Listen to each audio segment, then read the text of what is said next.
Oye, Juan, lo de la medicina lo tuviste siempre claro. Bueno, lo de la medicina es algo que yo desde que empecé a estudiar y sobre todo cuando iba avanzando en los estudios, yo quería ser matemático físico, porque a mí me gustaban las matemáticas y me gustaba mucho la física. Pero mi padre me puso en el ADN la medicina. Mi padre era auxiliar de farmacia en Torremolinos, en la farmacia que había enfrente del Museo de Cera, la que hoy es de José Balbuena. Y lo que es hoy la farmacia, antes era la mitad farmacia y la mitad consulta de los médicos, de don Paulino Anguiano y de don Roberto Larra. Desde pequeñito, hablo con 2 o 3 años, yo me iba a la farmacia y de la farmacia pasaba a la consulta de los médicos y de la consulta de los médicos a la farmacia. Ellos dos que eran médicos estaban en la consulta y en la puerta al lado de la farmacia, y en la farmacia pinchaba también el practicante de aquella época, que era don Francisco Martín Lodi, que era practicante por la tarde y por la mañana era profesor en el reformatorio de Torremolinos. O sea, que lo tenía dirigido. Desde pequeño mi padre me dirigió a que iba a ser médico, a que iba a ser médico, a que iba a ser médico, y tenía claro que me encantaban las matemáticas, me encantaba la física, pero mi destino era ser médico y muy orgulloso estoy de eso porque creo que es un regalo divino. La medicina, estudiar medicina, eso es un regalo divino. Además no se acaba nunca. Fíjate, claro. Es un manantial inagotable. Claro. O sea que ya ha salido Torremolinos. Ya ha salido Torremolinos. Tenía que salir desde el primer día de mi vida. ¿Tú eres malagueño? Sí, yo nací en Málaga. Pero la verdad es que cuando estábamos en Málaga y vivíamos en Málaga era durante el año, digamos, y yo estaba siempre en el colegio. Yo estudié la mayor parte de mi vida en El Palo, en San Estanislao. Buen colegio, muy buen colegio. Menos la cantera ha salido por allí. Muy buen colegio, y la verdad es que no solamente te enseña, no solamente te adiestra, sino que te educa y te mete en tu ADN, te introduce en lo más profundo de ti una forma de ser, de actuar, de comportarte. Te dan valores, te da disciplina sobre todo. Claro. Ello era disciplina, disciplina, disciplina, y de hecho muchos de los padres y de los hermanos que había en el colegio en aquella época venían de la parte castrense, habían sido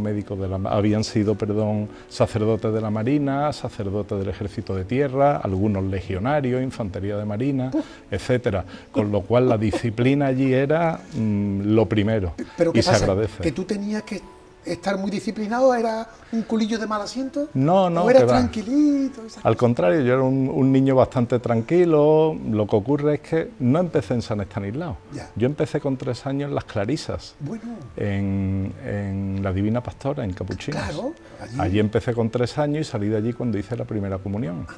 Tuve un paso fugaz de 1 año por los salesianos, que mi padre había estudiado. San Bartolomé. ¿Tú también has pasado por allí? Ha pasado por allí, pues yo pasé solo 1 año, allí fue donde estudió mi padre, por eso yo me llamo Juan Bosco, no es por otro motivo. ¡Qué bueno! Y mi hermana María Auxiliadora, y si hubiera venido el tercero seguro que hubiera sido Domingo Sabio, no hubiera fallado.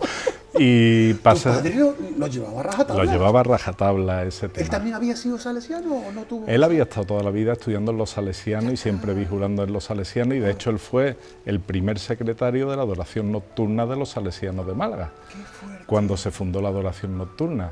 Lo que ocurre es que cuando yo estuve allí 1 año a él no le gustó porque aquello había cambiado, ya no era un colegio como él lo conocía, ya estaba subvencionado, que se llamaba en aquella época, y ya no era lo mismo, y decidió mandarme a San Estanislao, y la verdad es que esa decisión, que a mí no me gustó porque era un colegio que estaba muy lejos, un horario muy amplio, empezábamos a las 8 de la mañana, acabábamos a las 6 o a las 7 de la tarde, pero es algo que hay que agradecerle toda la vida porque realmente te marca para el resto de tu vida y te pone un horizonte de destino. ¡Qué buena mezcla! Clarisas salesianos y jesuitas. Pues sí, la verdad es que sí. Bueno, y el final, que fue otro. ¿Cuál? El Cánovas del Castillo. Ah, amigo, el instituto. El Instituto Cánovas del Castillo, que allí hice los 2 últimos cursos, lo que era tercero de BU Picou. Y bueno, cuando llegué allí, pues un poco me veían como un extraterrestre, ¿no? Venía del colegio de los jesuitas del Palo, llegué allí, incluso un profesor me dijo, a ver que lo entienda, ¿cómo alguien se sale del Kremlin para irse a la Plaza Roja? Es verdad.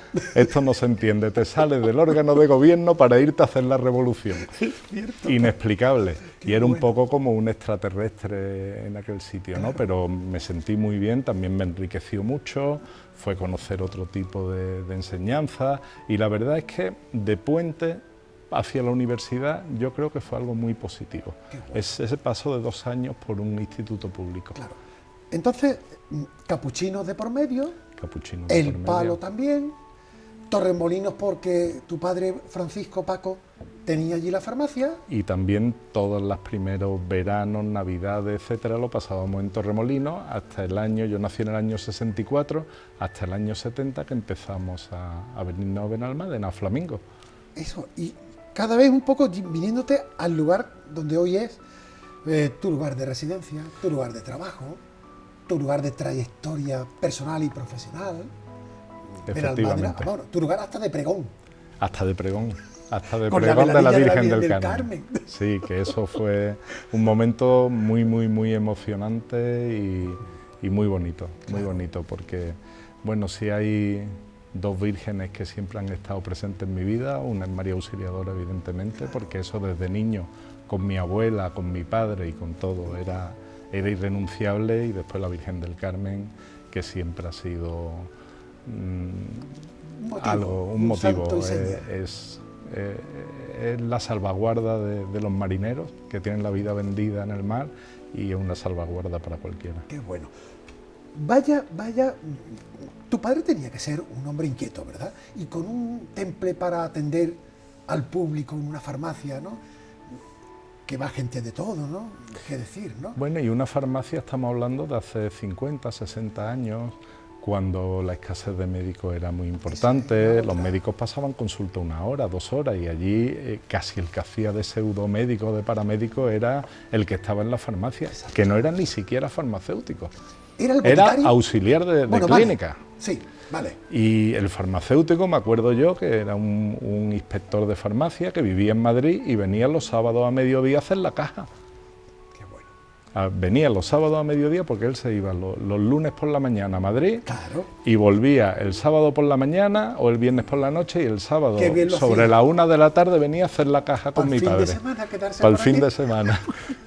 Y además, como los sábados por la mañana, cuando dejó de haber colegio los sábados por la mañana, porque yo conocí el colegio el sábado por la mañana, pues yo me iba a la farmacia con mi padre, pues me acuerdo que él iba a hacer la caja con él. Allí estuvo mi padre 20 años, después pasó otros 20 y tantos años a la farmacia de don Vicente Blanche, en calle San Miguel, Fíjate. que fue don Vicente, toda su familia, fueron personas que con mi padre se portaron de una forma excepcional. Qué bien. Excepcional. Qué bien. O sea que cuando tú le dijiste a tu padre, papá, voy a estudiar medicina, Pues casi se echa a don llorar. Francisco, no sé, Yo salto creo- de alegría. Claro, yo creo que él no se lo creía porque Araceli sabía. también?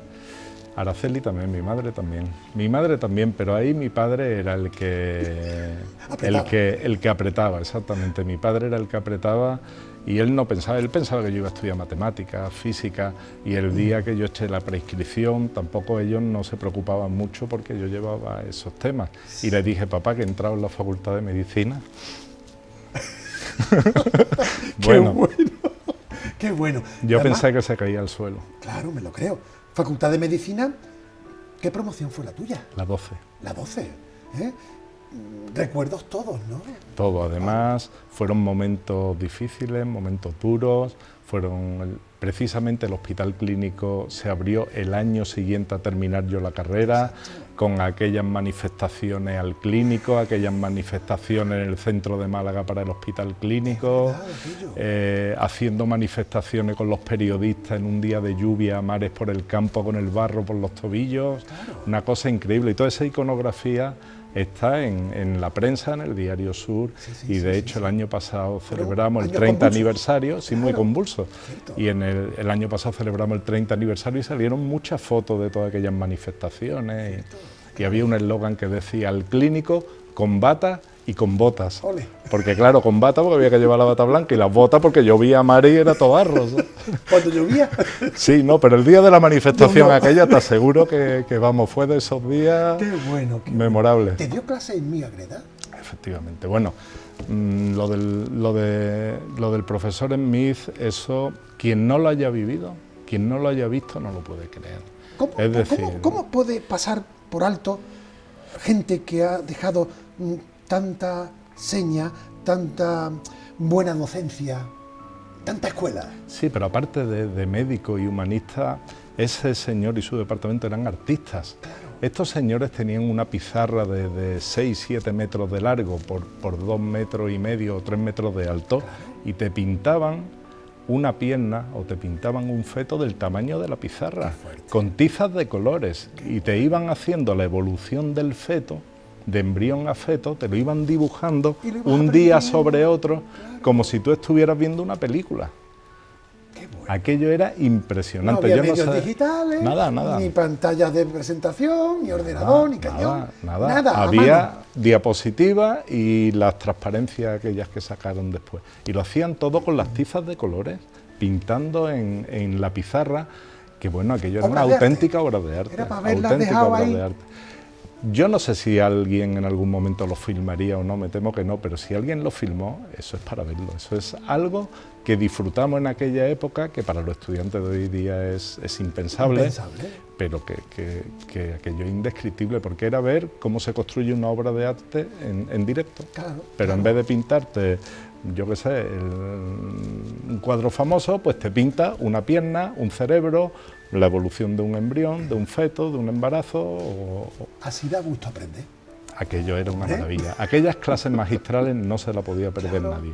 el porque profesor aquello era Smith Agreda, anatomía, ¿no? anatomía. Es uno de los profesores que yo pienso que ha marcado época. Hay que tener en cuenta que en la Facultad de Medicina, los profesores y los catedráticos fundadores, había auténticas personalidades, había cada uno con su carácter, unos más afables, otros más agrios, como todo, cada uno cada con su maestrillo. estilo, efectivamente, pero que había una categoría impresionante en todo el profesorado, y había profesores que tú salías de la clase y es que te sabía aquello, porque no es que te lo hubieran enseñado ni te lo hubieran explicado, es que te lo habían grabado en tus neuronas. ¿Cuántos alumnos erais? Pues el año que yo empecé creo que fuimos 240 los que entramos. Entramos 240 y ya existía números clausus. Claro, ¿eh? Y más o menos yo creo que acabaríamos en el año la mitad, un poquito más de la mitad. Lo que pasa es que después había muchos repetidores, etcétera, Sí, con lo cual, mucho aluvión. y después también del primer año hubo muchos compañeros que dejaron la carrera, ¿no? Que dijeron esto no es para mí. Y digo yo, cuando tú te metiste en medicina a estudiarla, ¿llevabas alguna idea de por dónde tirar? Porque claro, la medicina es tan amplia. Llevaba mucha ilusión. Es por supuesto. Llevaba mucha ilusión y mi idea, yo no tenía idea ni de ser cirujano, ni de ser... Mi idea era de saber medicina, de aprender mucho. Una idea muy generalista, muy global de la medicina. Ya vería lo que me gustara después. Después ya con los años fui alumno interno de ginecología, colaboré con la cátedra, que en aquel tiempo, como no había hospital clínico, para la ginecología me íbamos al hospital de Antequera, Toma. al antiguo, al de calle Estepa, Anda. al de las monjas. Y allí nos íbamos a hacer guardias de fines de semana, de semanas completas, incluso en verano hacíamos 2 semanas allí, y la verdad es que aprendimos muchísimo, porque no solamente hacía la parte de obstetricia y ginecología, es que si entraba un accidente de tráfico en urgencias, allí había un médico y un enfermero, con lo cual tiraban del estudiante y tiraban de todo el mundo. Y ahí que se estaba. aprende. Ahí se aprende Cuando mucho. tienes el tema por delante. Ahí se aprende muchísimo, se aprende mucho. Porque las cosas se aprenden haciéndolas, también era otra época evidentemente, pero se aprende muchísimo y te enseña a razonar, te enseña a tener el ojo clínico ese del que tanto se habla que ya no se habla. Y es verdad. Ahora se habla del escáner, de la resonancia, de los potenciales evocados y de toda esta historia. Claro. Y todo tecnología y tecnología. Conforme van pasando los años, primero, segundo, tercero, ¿Cómo vas madurando en tu horizonte médico? ¿Vas dibujando un perfil con una idea concreta de ejercer tal tipo de medicina o te sigue llenando todo en general? Pues a mí me llenaba todo. Me gustaba mucho la obstetricia y la ginecología me gustaba muchísimo, la traumatología me gustaba mucho, pero seguía con una visión muy general y de hecho, en cuanto a que acabé la carrera, bueno, yo soy un médico muy raro, lo tengo que decir, yo nunca me he presentado al MIR. Bueno, vale. Y a lo mejor soy el único médico de toda España que nunca se ha presentado al MIR. Bueno. No, pero es que ni me he matriculado siquiera. Vamos, se puede vivir sin MIR, ¿no? Absolutamente. Lo digo porque ese fue el título de una charla que he visto por ahí. Sí, efectivamente, se puede vivir sin MIR, ¿no? Por ejemplo. Sí, yo de hecho terminé la carrera e inmediatamente empecé a trabajar en la medicina privada en la costa y a la vez empecé a prepararme oposiciones, 2 oposiciones, una para la Policía Nacional, para ser médico de la Policía Nacional, para la escala ejecutiva y otro para la Academia de Zaragoza, para la Academia Militar, para médico militar.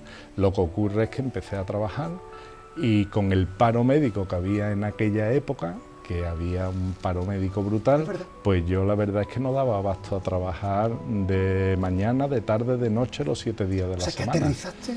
Aterricé en la costa a trabajar. Hablaba inglés, en aquella época muchos médicos no hablaban inglés y ahí pues la verdad es que el trabajo me sobraba. Y ¿Lo del inglés cómo fue? Bueno, lo del inglés fue también mi padre, volvemos... ¿A don Francisco? A don Francisco. Pues cuando yo era pequeño siempre nos movíamos, como he dicho, en Torremolinos, Benalmádena, Torremolinos. ¿Ya te sonaba? Y él me llevaba a dar unas clases de inglés con una profesora, una señora muy mayor, inglesa, allí en Torremolinos. Y yo, claro, protestaba, era niño, protestaba, ¿por qué tengo que ir a hacer esto? Salgo Y no de sé una qué, y y ahora tal, me y salgo meto de en una, el y ahora inglés. en vacaciones aquí, con el calor que hace, y sin aire acondicionado en aquella época, con los terrales y tal. Claro. Y él me lo dijo muy claro, me dijo, mira hijo, yo no sé lo que tú vas a ser de mayor, a lo mejor vas a ser fontanero, carpintero, electricista, médico, abogado, pero me da igual lo que seas. Si tú vives en la Costa del Sol y sabes inglés, tendrás trabajo. Y si no sabes inglés, no tendrás trabajo. Fue un visionario porque estamos hablando de hace 50 años. Hoy día el tema de los idiomas lo tiene todo el mundo claro, pero hace 50 años no todo el mundo lo tenía claro y él lo tenía clarísimo. Y la verdad es que... ¿Dio la tecla? Dio la tecla. ¿Chapurreaba? ¿Quién? ¿Tu padre? No, mi padre chapurreaba 6 o 7 idiomas. Yo llegaba a la farmacia y me lo encontraba, bueno, el inglés lo hablaba bien, el francés también, pero él chapurreaba italiano, finlandés, claro, sueco, es que alemán, él chapurreaba todo. Vamos, yo era increíble que lo veía hablando en 3 o 4 idiomas a la vez en el mostrador de la farmacia. Qué gracioso. Sí, sí. Con lo cual te motivó y te sensibilizó de que pues sí, el inglés era fundamental para lo que fueras. Para lo que fuera. Y fue así. Seguro que tú le tienes un agradecimiento porque gracias al idioma y al inglés, bueno, te han abierto puertas, ¿no? Esas posibilidades. Mira, me han abierto muchas puertas y yo a mi padre le tengo que agradecer varias cosas. Por un lado, el haberme llevado al colegio ese que nadie estaba de acuerdo en que me llevara allí. Tan lejos, un colegio tan lejos, tan complicado, con ese horario. Uf. La segunda cosa, el inglés. Claro, claro. Y luego meterte el tema de la medicina, ¿verdad? La medicina también, también es una cosa fundamental. Y la tercera y la otra que te iba a decir se me ha olvidado. Bueno. Fíjate tú, con la emoción de la conversación se me ha ido, pero ahora me vuelve seguro. Seguro, seguro. Oye, ¿te licencias? ¿Eres médico? Y tu cuestión fundamental es ejercer. Porque... Ya me he acordado. Venga. La tercera fue, que era fundamental, es que yo tuve un año muy malo en mi vida académico. Ah, vale. ¿Qué pinchaste? Pinché por todos lados. Por todos lados. Por todos lados. Allí ya no podía haber más suspensos. Vale, ¿qué pasó? Pues fue el último año que estuve en los jesuitas. Era un niño que estaba cansado, que estaba agotado, un horario demasiado largo. Pues hablamos de 15 años o así. Y era un niño que estaba absolutamente agotado. De hecho, yo acabé... de niño a hombre, ahí, ¿no? Digo yo. Exactamente, bueno, tanto que acabé el curso en junio con 5 suspensos. Bien. Bien, ¿no? Ahí. Mi madre diciéndole a mi padre que me tenía que mandar a la escuela de Franco a estudiar un idioma, a estudiar un oficio. Sí, este niño no vale para estudiar un oficio y tal. Es que los salesianos en la formación profesional... Y mi padre pues dijo, vamos a ver, ¿qué te pasa? Digo, que estoy cansado y que no quiero estar en ese colegio. Vale. Yo en ese colegio fui el niño más feliz de mi vida, Fíjate. pero ya llegó un momento en el que era demasiado lejos, demasiado agotador, Vale. demasiado... No podía ya con aquello. Y me dijo, bueno, vamos a hacer una cosa. Mi hermana estudiaba en el Cánovas del Castillo y me dijo, vamos a hacer una cosa. Si tú me apruebas todo esas 5 asignaturas en septiembre, agarras el expediente y te matriculas donde tú quieras y haces lo que tú quieras. Saqué sobresaliente en las 5 asignaturas en septiembre. Me matriculé en el Cánovas del Castillo y los 2 años, si no todo sobresaliente, algún notable perdido. Y a partir de ahí ya Te puso un puente. cambié. Te puso un puente. No, apostó por mí. Claro, claro. Hay quien no le pone puente. Apostó por mí. Qué bien. Qué Apostó por mí. Qué bien. Bueno, en esa apuesta llega el momento de ir materializando lo que uno ha estudiado. Eran 5 o 6 años de carrera. 6 años. 6 años, sí. Y además sigue siéndolo todavía. Más luego el MIR. Es la carrera, ser médico es la carrera más larga del mundo. Sí, no se acaba nunca. No se acaba en cuanto a la formación, pero en cuanto a la formación A la mínima titulación, también. sí, sí. Porque si contamos 6 años, más luego el MIR, que son 5, 5 más 6, 11, y luego pues ponte a formarte continuamente. Y hacer cursos de especialización, de actualización. Fíjate lo que ha cambiado la medicina en 30 años desde que yo acabé hasta ahora. Claro. El TAC prácticamente no existía, la ecografía, que es tan habitual, prácticamente no existía. Había un ecógrafo para ver, vamos, que se veía allí nada. Claro. Te lo imaginabas todo, ¿no? Claro, Y ha cambiado absolutamente. ¿Y a ti te dio vértigo el seguir estudiando o dijiste, el MIR está ahí, pero también hay otras cosas? ¿Qué fue lo que pasó para que tú dijeras, el MIR siempre lo tendré cuando haya Siempre ocasión? tendré oportunidad. Ahí va. Pero ahora me pueden otras inquietudes. Pues bueno, en aquella época, tanto para, como te he comentado, para la policía y para el ejército, la edad límite eran 27 años, Vale. para presentarte y para sacar plaza.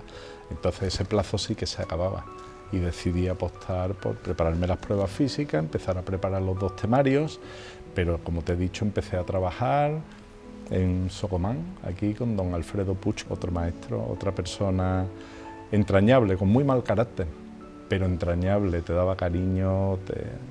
Estuve con él desde que acabé la carrera 6, 7, 8 meses y fue cuando se abrió Salus en Torremolinos, Bueno. el Centro Médico de Las Palomas, Claro. y ya empecé ahí mi camino con Salus, que estuve 14 o 15 años. ¿Fue premeditado o fue...? Espontáneo todo. Sí, Fue saliendo, eso te iba a decir. fue saliendo. No hubo una estrategia, No hubo una estrategia. sino que era un día a día y me voy desarrollando, me voy pues, realizando. Le voy viendo la Exactamente. punta al lápiz, el dinerillo, las chispas, la Y medicina. mucho valor, y echarle mucho valor. Porque mientras tanto los compañeros iban por el MIR. Los compañeros iban por el MIR y hacían 2 guardias en Navidad ¡Claro! y 15 días ¿Y en no verano. te daba vértigo el tú decir, voy yo por otro lado? No, porque yo veía que había tantísimo médico en paro, había tantísimo médico para el MIR y tan poquísimas plazas y tantos compañeros míos que tardaban 1 año y no lo sacaban, otro año y no lo sacaban. Y les preguntaba, oye, ¿de trabajo? Sí, me han llamado esta Navidad 1 semana o 2 semanas. Y me he comido Nochebuena y Nochevieja y Reyes y no sé qué. Y en verano 1 mes. El MIR me lo hago yo. El MIR no, el MIR lo hice yo, sí, por mi cuenta.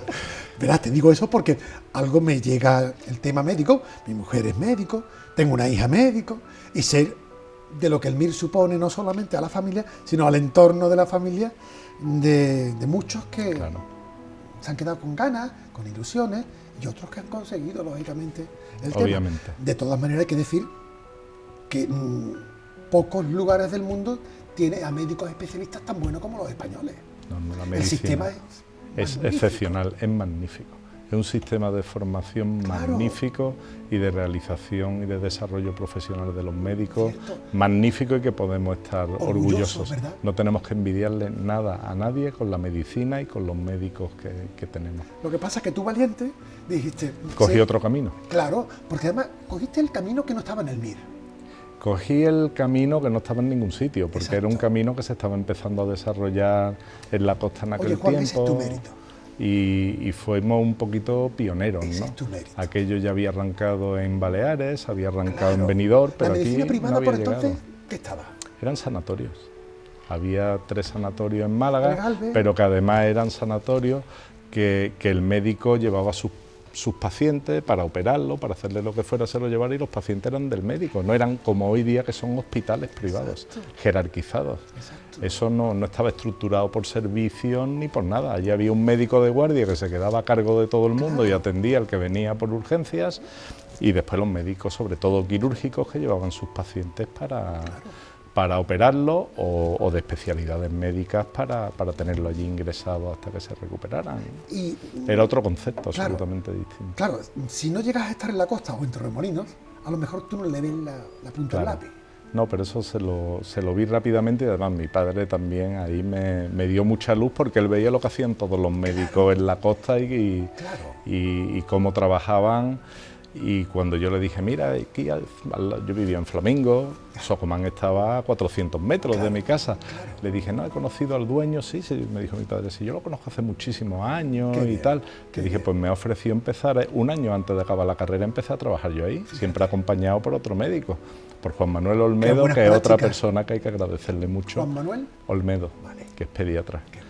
Y él era socio de Socomán también, y él fue el que también apostó por mí y empezó a protegerme, a terminar de enseñarme, y el que me prestó el número de colegiado sin que se entere nadie, para los 2 o 3 primeros días, cuando acabé la carrera, poder trabajar hasta que tuve el Ahí mío, me que ten- fueron 2 o 3 días.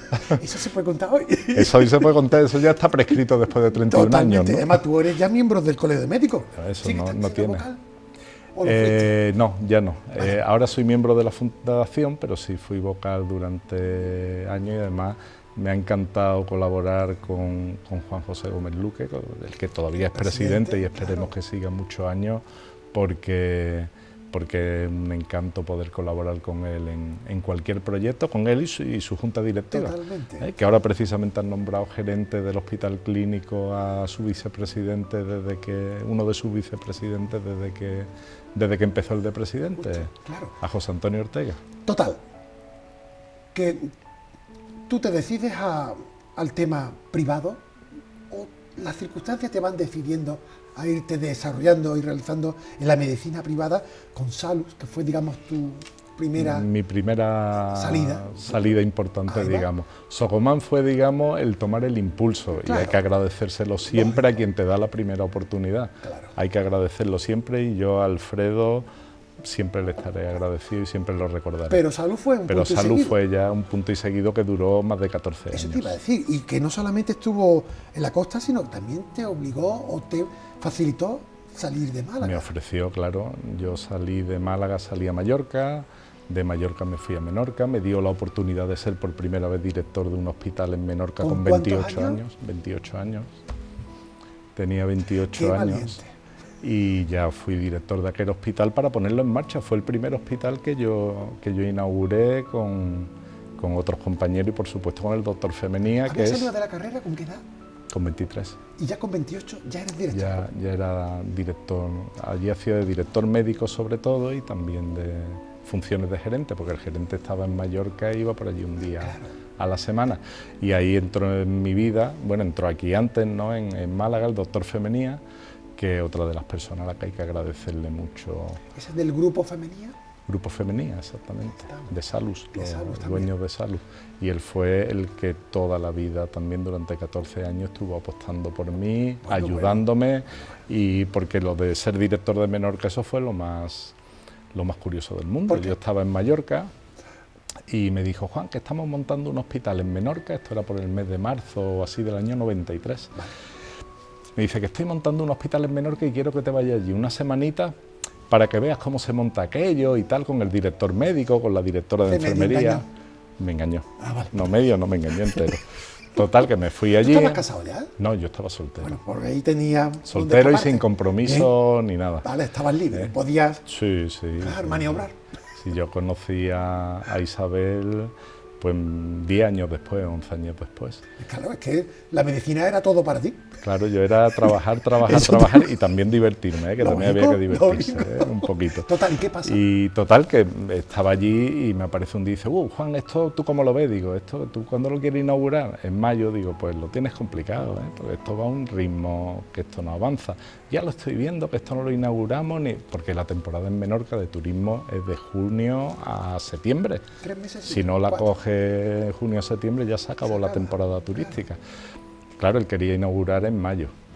Digo, pues complicado, total, que a la semana, bueno, quédate una semana más y tal. A la semana siguiente me dice la directora de administración de allí, Carmen, Juan, que viene el doctor Femenía, pero me ha dicho que nos vayamos a Mahón a revisar el centro médico, que hay que abrirlo ya. Digo, pues sí, ya estuve la semana pasada y ya lo vi, ya he dicho todo lo que hay que hacer y todo, no, pero que nos vayamos y que... Total, que apareció este hombre por allí, Juan, que te vayas con Carmen a Mahón y nos vemos a las 2 en Casquintú. Casquintú era un restaurante de allí, de Menorca, de los que a él le gustaba. De los que a él le gustaba. Vale. Total, que me voy y la otra entreteniéndome y venga a dar vueltas y yo, mira Carmen, vámonos ya y tal. Total, que me ha dicho el doctor Femenía que te lleva a las 2 a Casquintú. Vale. A las 2 me lleva allí, esperando a las 2:30.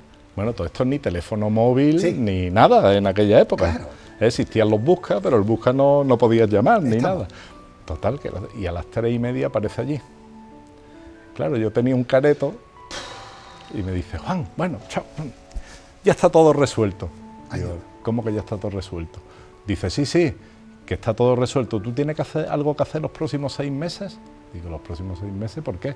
Dice, no, porque he echado al director médico, he echado a la directora de enfermería y te quedas tú aquí, montas el hospital y lo abrimos en mayo. Digo, bien. Digo, bien. ¿Y el casco de bombero? Y me puse el de bombero y todo lo que había que hacer y allí nos pusimos a desembalar paquetes y cajas y a montar equipamiento y a montar todo. Y fue un reto muy bonito, fue una temporada de trabajo horrorosa, porque además tampoco había intensivista en la UBI. Yo había estado haciendo varios años guardia en UBI, aquí en Salud Benalmádena, con lo cual yo hacía la guardia de la UBI. Es decir, que tú además de la gestión... Hacía la UBI. La clínica. Hacía la UBI, exactamente. Y de hecho ¿cuándo descansabas? Bueno, con 28 años, 29 años no necesitas descansar mucho, tienes toda la energía del mundo, además con la ilusión del proyecto y de eso, que fue un proyecto un poco, ¿no? Que aquí te quede y yo me voy. Vengo dentro de una semana y me dices qué quieres. Le puse una lista encima de la mesa, pues mira, necesito. ¿La carta a los Reyes Magos? Nada, no, le pedí 5 o 6 personas de Clínica Femenina de Mallorca, le dije, mira, esta enfermera, esta auxiliar, esta tal y esta tal, los quiero aquí conmigo para hacer el proyecto, si no, no me quedo. Cogió a las 5 personas, me las puso a disposición allí y salió para adelante todo. ¿Y salió el perfil de gestor? Y salió el perfil de gestor. Amigo. Pues sí. Y cada vez se fue separando más la clínica, ¿no? Sí, ahí seguí haciendo todavía clínica todo ese tiempo. Después, cuando pasó la temporada en noviembre, me dijo, mira Juan, es que resulta que me quiero traer aquí a Bernat, muy amigo mío, Bernardo Montserrat, que me enseñó de medicina una barbaridad, un médico mallorquín, que se vino aquí a Salud Benalmádena y estuvo varios años a llevar la UBI. Y me enseñó una barbaridad ese hombre, es la persona con la que yo he aprendido más medicina y más bonita, y me dijo, me quiero traer a Bernat a Menorca, pero en Canarias tengo una empresa con un hospital, con varios centros médicos, en Tenerife, en Las Palmas, en Lanzarote, y aquello está en números rojos, pierde 100 millones, 100 y pico millones de pesetas al año y quiero que te vayas a cerrarlo, a liquidarlo, que te vayas 6 meses y lo liquides. Dije, bueno, mira, me voy a Málaga 15 días, 3 semanas de vacaciones y después me voy para Canarias. Y te cuento, pila y para adelante. Agarré mi coche, lo subí al barco, me vine a Málaga, 2 o 3 semanas de vacaciones. ¿Y a otra isla? Y otro barco para Tenerife. Embarcé en Cádiz el coche cargado hasta los topes y para Tenerife. Desembarqué allí. ¿Soltero todavía? Sí, por supuesto, ahí tenía un año más, 29 años, no tenía más. No, yo me casé con 35 años. Bien, Además, te voy a decir una cosa que a mi mujer no le gusta que diga. Venga. Que yo conocí a mi mujer y nos casamos a los 11 meses. Anda. Yo la conocí con 34 años en diciembre y en noviembre nos estábamos casando. Qué bueno. O sea, que lo tenía tan claro. Exacto. Lo tenía tan claro. Como la medicina privada. Exactamente igual. O sea, yo las grandes decisiones de mi vida las he tomado en pocos segundos. Y nos casamos más tarde porque no estaba listo el vestido de la novia. Amigo. Porque si llega hasta el vestido de la novia, yo me caso antes. Seguro, con la gestión que tú Vamos, tienes. no sabes tú lo que hablaba la gente. Seguro que va a embarazar, seguro que va a embarazar. Pero claro, después no nacía el niño. El tiempo Aquello iba. pasaban los meses. ¿En Canarias cuánto tiempo? ¿Perdón? ¿En Canarias cuánto tiempo? En Canarias estuve 3 años. Ahí ya Porque más. me fui 6 meses para cerrar la empresa, pero a los 2 o 3 semanas tenía el diagnóstico y se lo di muy fácil. Le dije, mira, aquí te Esto tienes se que puede quitar. levantar, ¿no? Esto se puede levantar, lo único que hay que quitar es a la gente que te roba. Que es que te lo están robando todo, hombre. Claro. Y fue despedir a 5 personas y en un año los números ya no eran rojos, ya eran azules. Qué fuerte. Simplemente con quitar, que es que allí lo estaban, Hacer equipo. a ese hombre, claro, hacer equipo y lo estaban, equipo. había confiado en personas allí Porque- en las que no podía confiar. Yo creo que, como en cualquier otra actividad empresarial, la gestión está basada en el equipo. Absolutamente, absolutamente. Tú solo no eres nadie. Exacto. Y cada año que pasa, menos. Claro. Es más necesario el equipo. De hecho, hoy día ya, como yo digo siempre, los grandes popes de la medicina que han existido siempre, eso tiende a su extinción, porque Claro. hoy día son equipos multidisciplinares, que además los conocimientos son tan amplios, son tan grandes que es imposible que lo domine una sola persona. Totalmente. Puede haber un cirujano súper experto en una técnica determinada, otro en otra técnica, o un radiólogo que te haga un determinado intervencionismo porque hace mucho, si hay muy poca casuística, con lo cual no puede haber muchos médicos que lo hagan y lo hagan bien, pero todo tiende a equipos multidisciplinares en todo en la vida. Hoy día ya solo no hay nadie. Claro. Llama a un electricista para venir a tu casa y para montarte un cuadro eléctrico vienen 3. Qué bueno, qué bueno. Ya no viene un Es electricista a así. resolvértelo todo o el manita que te lo resuelve Está todo. claro. Ya Cada uno ya tiene todo está muy el especializado botón. y el nivel de exigencia, evidentemente, en todas las facetas de la vida es... Oye, ¿y cuándo te diste cuenta? Me imagino que después de Canarias volviste aquí, ¿no? Sí, pero estando en Canarias, una de las cosas que me pidió Lorenzo Femenía fue que me formara ya en gestión, porque yo no tenía formación en gestión. Tenías práctica, Entonces, pero te faltaba... Claro.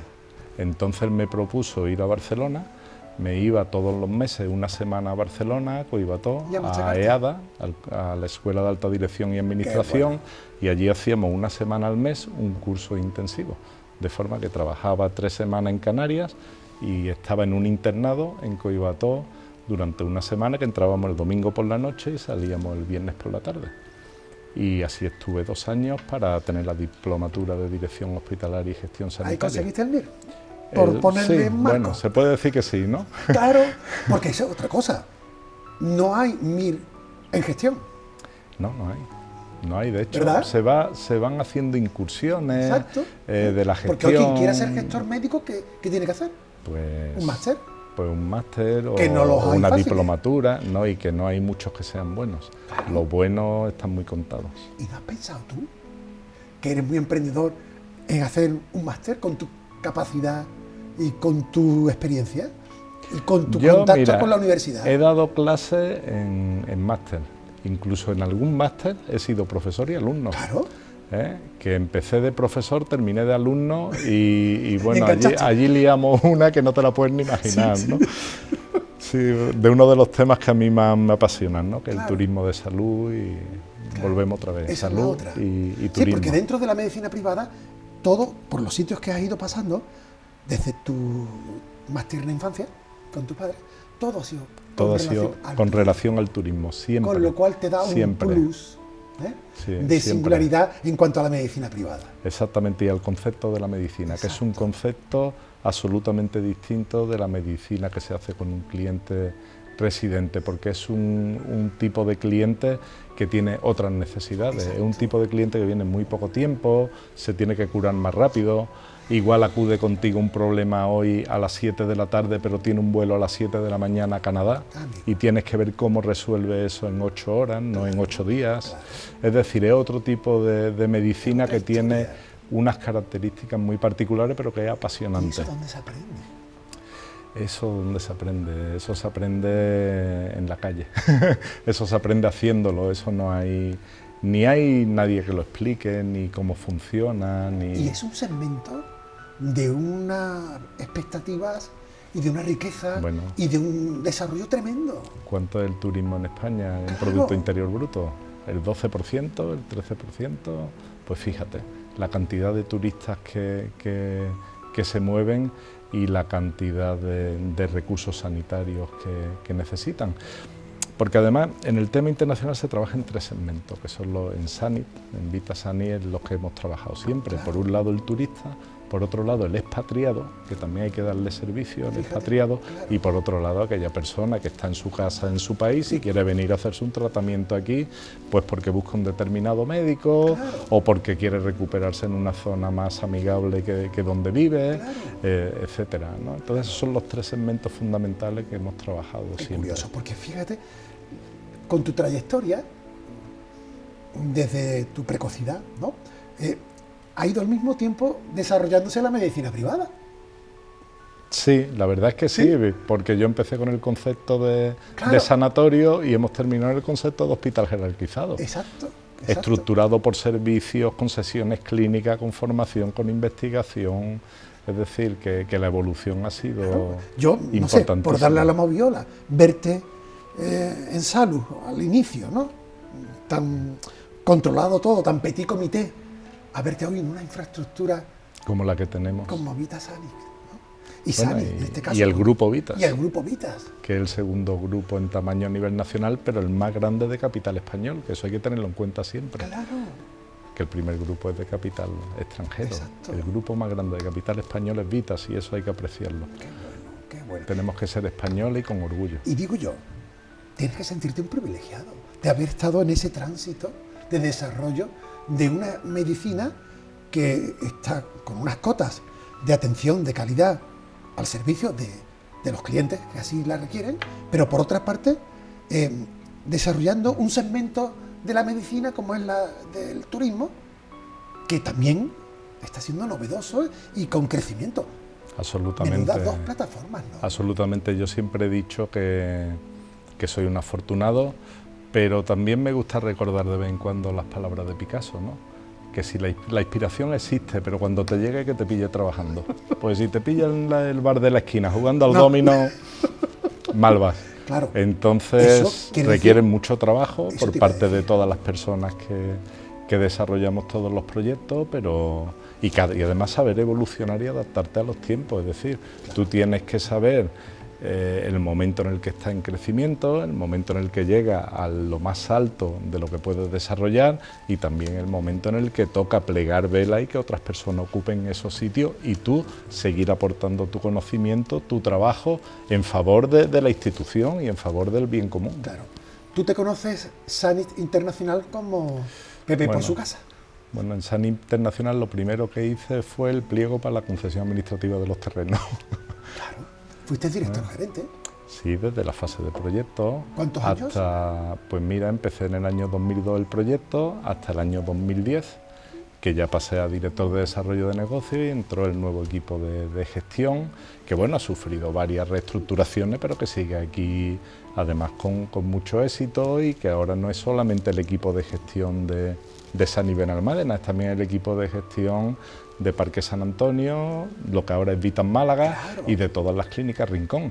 Y ahora se ha ampliado también y ahora es dirección territorial de Sevilla, Almería, Granada y Málaga. Es decir, que de Sanit yo me he centrado en Málaga. Vale. Yo estoy muy centrado en Málaga.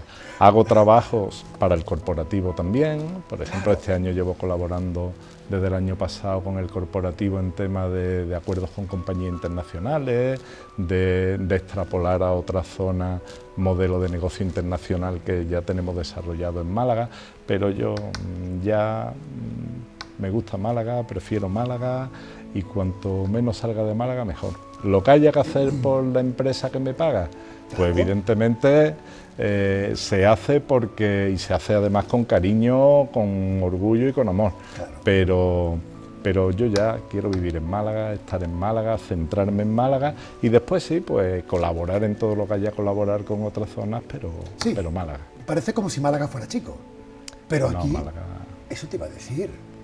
Málaga no está valorada. ¿Qué va? No está valorada. A eso voy, la costa menos.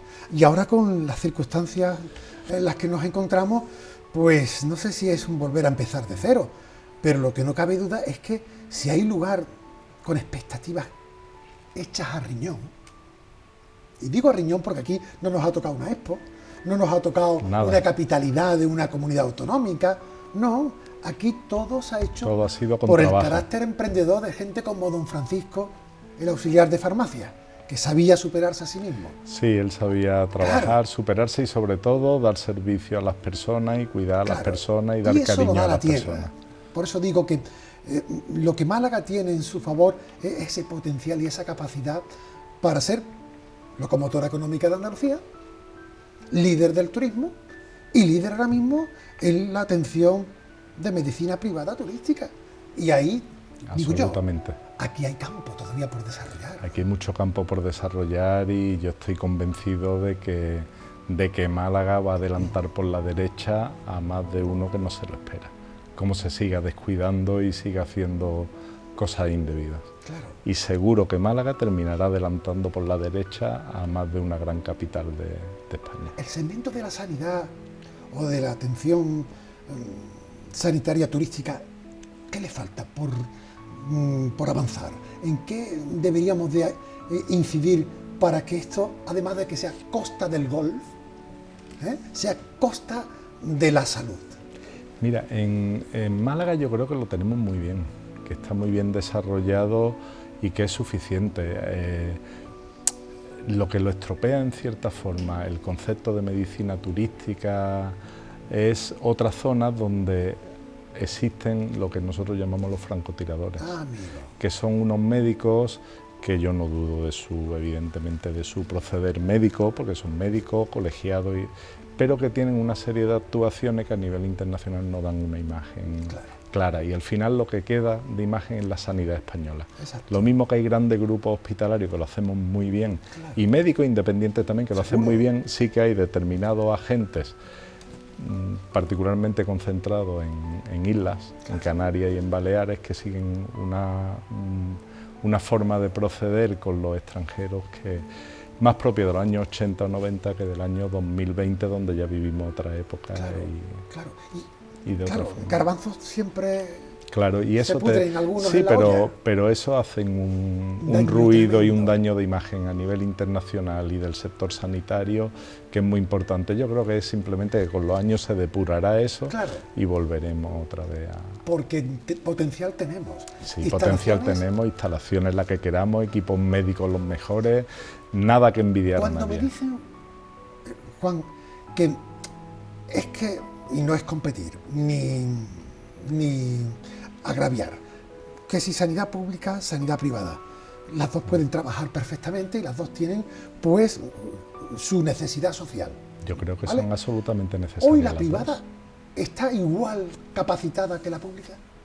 Sí, a nivel tecnológico, de profesionales, absolutamente igual. La pública nos lleva la gran ventaja de los trasplantes por un tema legislativo fundamentalmente, de control, y además que me parece lógico, ¿no? Porque que todo eso esté muy regulado para evitar que existan prácticas dudosas o indebidas, ¿no? En un tema tan delicado.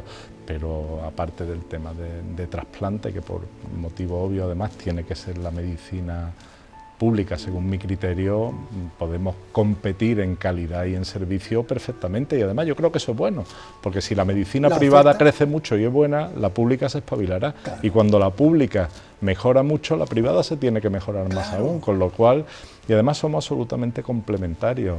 No, para mí no existe esa, ni lo ha existido nunca esa dicotomía, las dos son absolutamente necesarias, ¿no? Naturalmente. Y conviven perfectamente, y yo creo que con el tiempo cada vez se convivirá mejor. Prueba del nivel en el que os encontráis, la medicina privada en general, es que en el caso del ejemplo del COVID reciente, bueno, habéis estado ahí dando el nivel, la atención, efectivamente, y a la altura. A la altura, tanto la medicina privada como la pública. Hemos trabajado a una, evidentemente la medicina pública con muchísimo más volumen, por motivos obvios, porque la población de referencia hacia la medicina pública es mucho mayor que hacia la privada, pero que hemos trabajado ahí perfectamente coordinado en una situación tan difícil, tan inédita, tan imprevisible, es algo que nos ha pillado a todo en fuera de juego y sin embargo yo creo que hemos sabido remontar el partido. Tú que eres muy intuitivo, ¿qué has aprendido del COVID?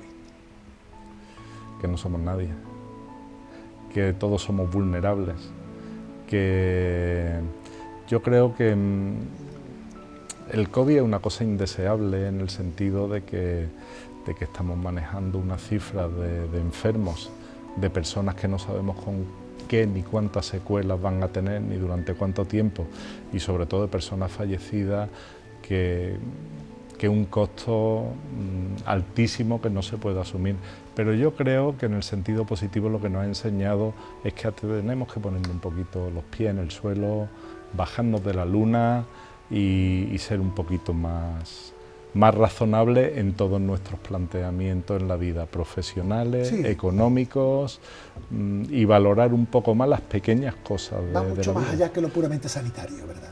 Va muchísimo más allá. Hemos aprendido a apreciar lo que es un paseo por las tardes a última hora, poder salir a pasear un rato. A coger la mano.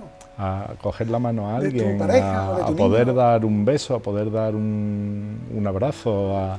Hemos aprendido lo que valen cosas que cuando las tienes no las aprecias. No me digas esto a mí, que la medicina, como la investigación, estamos ahí sacándole punta al lápiz con nuevos fármacos, con nuevos equipos, con, no sé, niveles altísimos, y ahora viene un virus de mierda, por llamarlo así, pues y nos pone en jaque, y pero nos bueno, contamina de una manera diciendo tú, no hemos corrido mucho en un sentido y en otro no.